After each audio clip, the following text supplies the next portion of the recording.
समय पहले की बात है। एक गांव में प्रमोद अपनी पत्नी मुन्नी के साथ रहा करता था। प्रमोद एक गरीब किसान था, पर वो अपने जीवन में बहुत खुश था क्योंकि उसने मुन्नी से प्रेम विवाह किया था, जो उस समय में बहुत मुश्किल से हुआ करता था।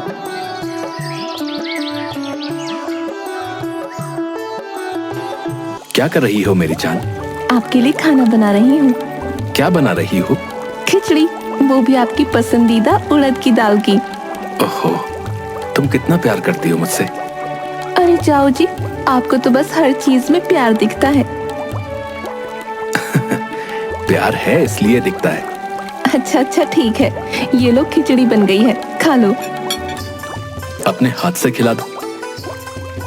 ओफो, क्या आप भी बिल्कुल बच्चों वाली हरकतें करते हो। अब बस पहला निवाला अपने हाथ से खिला दो, बाकी तो मैं खुद खा लूंगा। घबरा क्यों रही हो? प्रमोद और मुन्नी अपनी खुशियों में मग्न थे कि अचानक बाहर से जोर जोर से चिल्लाने की आवाजें आने लगीं। दोनों चौंक गए और जल्दी से दरवाजे की ओर भागे। दरवाजा खोलते ही उन्होंने देखा कि गांव के कुछ लोग एक आदमी की अर्थी लेकर जा रहे थे और साथ में एक औरत को जबरदस्ती घसीटते हुए ले जाया जा रहा था। प्रमोद को समझने में देर न लगी कि ये औरत को सती किया जाने वाला है। अरे ये क्या कर रहे हो? उसे छोड़ दो, ये अन्याय है, ये पाप है। प्रमोद, ये गांव का रिवाज है, तुम धर्म के खिलाफ जाने की जरूरत मत करो। धर्म? ये धर्म नहीं, पागलपन है। किसी की जान लेना धर्म नहीं हो सकता। धर्म की रक्षा के लिए यह जरूरी है। मैं तुम्हें यह नहीं करने दूंगा। छोड़ो उसे, वो किसी की माँ बहन है, वो इंसान है, तुम्हारी जागीर नहीं। प्रमोद, ज्यादा बोलोगे तो तुम्हें भी इस आग में झोंक देंगे। हाँ, चुप रहो और अपने काम से काम रखो, समझे?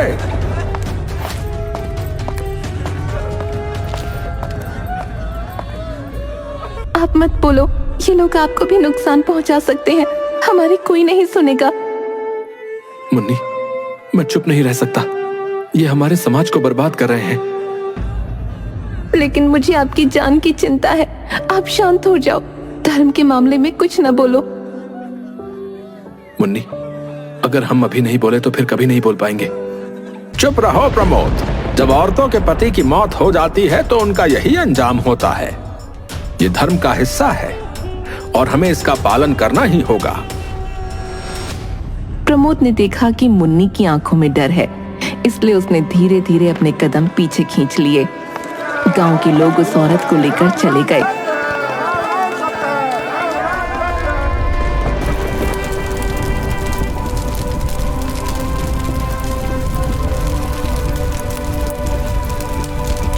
और प्रमोद ने मुन्नी से कहा, मुन्नी, अगर मेरे साथ कुछ हो जाए तो तुम कभी सती नहीं होगी। ये मेरी विनती नहीं, आदेश है। तुम्हें जीना है, अपनी जिंदगी को आगे बढ़ाना है। अरे शुभ शुभ बोलो, यूं मरने मराने की बात ना करो जी। मरे आपके दुश्मन, और वैसे भी मैं आपके बिना नहीं जी सकती।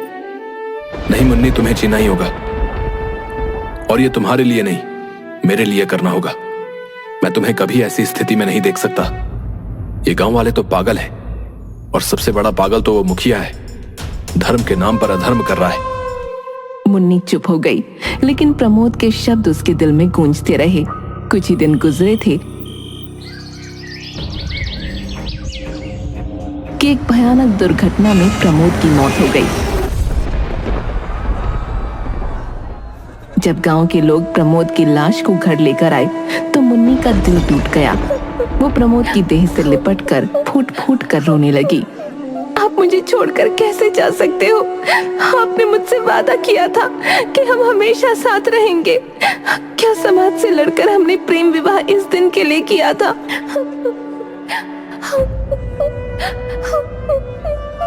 धैर्य रख बहन, ईश्वर की यही मर्जी थी, क्या कर सकते हैं। वो अच्छे लोगों को जल्दी बुला लेता है। प्रमोद की मौत के बाद घर में मातम का माहौल था।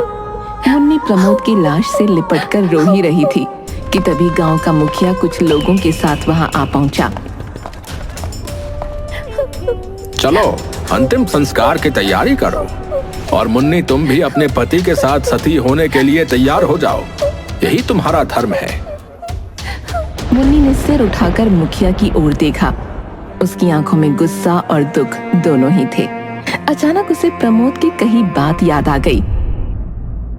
मुन्नी, अगर मेरे साथ कुछ हो जाए तो तुम कभी सती नहीं होगी। मैं सती नहीं होंगी। प्रमोद ने मुझसे कहा था कि अगर कुछ भी हो जाए तो मुझे सती नहीं होना चाहिए। ये उनका आदेश था और मैं इसका पालन करूंगी। क्या क्या कह रही हो तुम? ये धर्म का अपमान है। तुम्हें सती होना ही होगा। मुझे बताइए, क्या ज्यादा जरूरी है, अपने पति के लिए सती होना या अपने पति के आदेश का पालन करना? प्रमोद ने मुझसे कहा था कि मैं सती न हूं और मैं उनके आदेश का पालन करूंगी। तुम अधर्मी हो।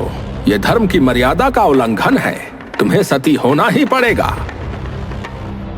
मुन्नी की आंखों में आंसू थे, लेकिन उसने हिम्मत नहीं हारी। उसने एक एक करके गांव वालों से मदद की गुहार लगाई। भाइयों बहनों, मेरी मदद करो, मुझे सती होने से बचाओ। मुन्नी, हम कुछ नहीं कर सकते। यह गांव का रिवाज है। मुझे माफ करना, पर मुखिया जी सही कह रहे हैं। हर तरफ से उसे निराशा ही मिली। कोई भी उसकी मदद के लिए आगे नहीं आया। तभी मुखिया का बेटा शिवम बोला, पिताजी, ये गलत है। मुन्नी भाभी को सती होने पर मजबूर नहीं किया जाना चाहिए। यह उनका अधिकार है कि वो अपने पति का आदेश माने। चुप रहो शिवम, तुम कुछ नहीं समझते हो। इसमें दखल मत दो। जब कोई भी उसकी मदद करने के लिए तैयार न हुआ तो वो अचानक घर से बाहर भागी। कुछ गांव वाले उसके पीछे दौड़े।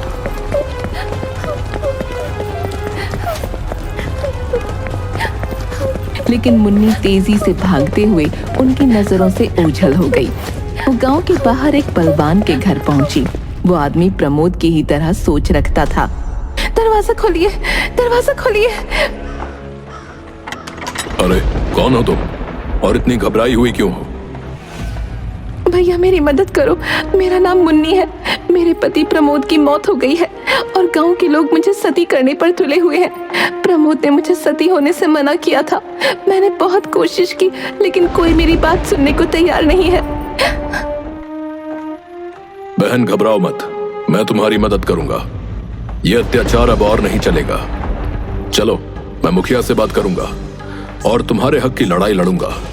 तुम आंसू पोंछ लो, अब तुम्हें कुछ नहीं होगा। आपका बहुत बहुत धन्यवाद। मुन्नी को एक उम्मीद की किरण नजर आई, क्योंकि उसे पता था कि अब उसे अकेले नहीं लड़ना पड़ेगा। मुन्नी और बलवान दोनों मुखिया के पास पहुंचे।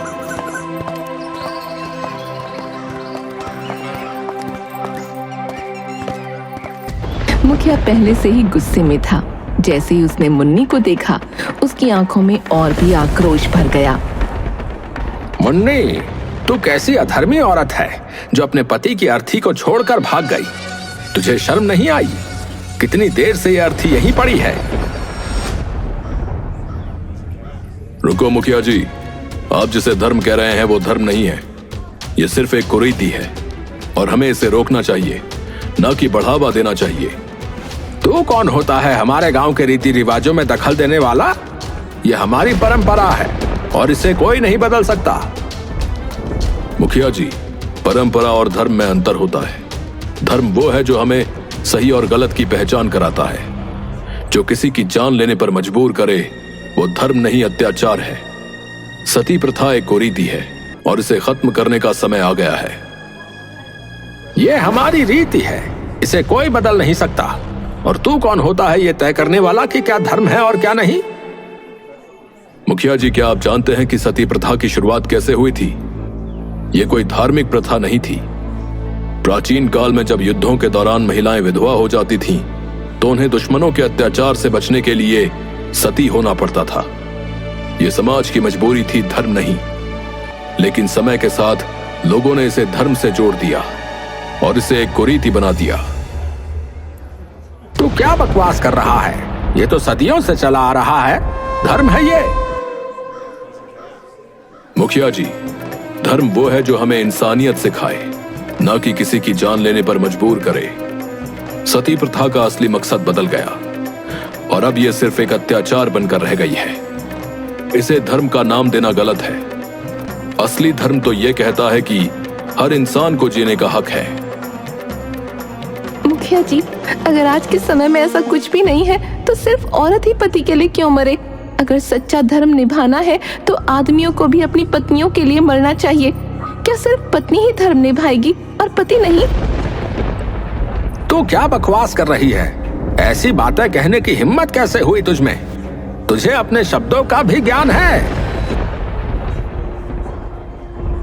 मुखिया मुन्नी को बुरा भला कह ही रहा था कि तभी उसका बेटा शिवम दौड़ता हुआ आया और घबराई हुई आवाज में बोला, बाबा, मेरी पत्नी का देहांत हो गया है। शिवम की बात सुनकर माहौल में सन्नाटा छा गया।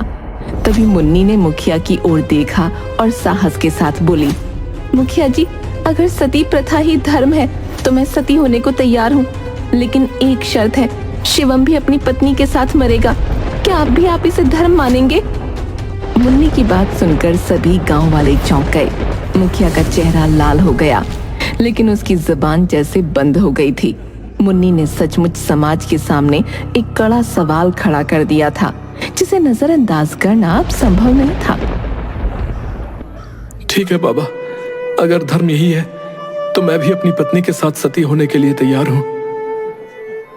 शिवम की बात सुनकर मुखिया का चेहरा फीका पड़ गया। उसने कभी अपने बेटे को इस तरह की बात कहते नहीं सुना था। वो घबरा गया। अब नहीं बेटा, तुम ऐसा नहीं कर सकते। तुम मेरी इकलौती संतान हो, मैं तुम्हें जिंदा जलते हुए नहीं देख सकता। बाबा, आप ही तो हमेशा कहते थे कि धर्म सबसे ऊपर है। अगर यही धर्म है तो मुझे भी इसका पालन करना चाहिए। चिताएं तैयार की गईं। गांव वाले हैरान होकर इस दृश्य को देख रहे थे, लेकिन जैसे ही शिवम चिता के पास पहुंचा, मुखिया का दिल टूट गया। वो फूट फूट कर रोने लगा और शिवम को रोकते हुए बोला, अब रुक जाओ शिवम, तुम लोग सही कह रहे हो। सती प्रथा गलत है, मुझे माफ कर दो। मैं अपने बच्चे को जिंदा जलते नहीं देख सकता। मुखिया के ये बोलते ही अचानक प्रमोद सामने आ गया, जो सबके लिए एक बड़ा झटका था। मैं मरा नहीं था, ये सब एक नाटक था, ताकि हम लोग सबको ये समझा सकें कि सती प्रथा कितनी गलत है। मुखिया और गांव वालों की आंखें खुली की खुली रह गईं। शिवम और उसकी पत्नी दोनों जिंदा और स्वस्थ थे। ये सब एक योजना थी जिसमें बलवान, शिवम और प्रमोद शामिल थे, ताकि गांव वालों को सती प्रथा की कुरीतियों से अवगत कराया जा सके। मुझे माफ कर दो। मैंने धर्म के नाम पर जो अंधविश्वास फैलाया वो गलत था। आज मैंने अपनी गलती समझ ली है, मुझे क्षमा करो। मुखिया के बदलने से गांव वालों की सोच भी बदल गई और इस तरह सती प्रथा का ये अध्याय हमेशा के लिए बंद हो गया।